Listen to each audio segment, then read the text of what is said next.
जी अस्सलाम वालेकुम दोस्तों, वाल एग्रीकल्चर यूट्यूब चैनल 'ਚ खुश आमदीद। दोस्तों गंदम के हवाले नाल नवीं खबर आई है, नवा नोटिफिकेशन आ गया कि हुकूमत पाकिस्तान ने जिहड़ा है यानी कि गंदम के उत्ते ज़िलाबंदी ला दी है। यानी कि गंदम जी है एक सूबे तो अगर तुम दूसरे सूबे के लैके जाते हो तो तुहानू परमिट की जरूरत पएगी।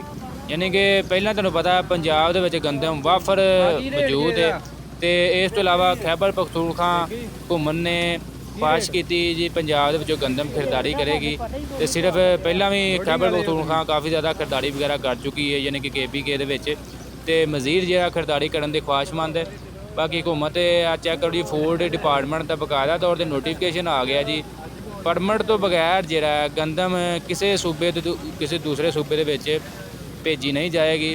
बाकी खैबर पख्तूनख्वा के कोल परमिट वगैरह है, वो खरीदारी वगैरह भी कर रही है पंजाब के विचों 3900 रुपये के हिसाब नाल। बाकी अज मार्केट की गल करिए तो मार्केट फिलहाल जी मुस्तहकम चलती पई है। आने वाले दिनों के मार्केट के बेहतरी आने के इम्कान नज़र आ रहे हैं, तो इंशाल्लाह लाजमी मार्केट बेहतरी आएगी, क्योंकि तुहानू पता जमींदार के हथों गंदम निकल चुकी है।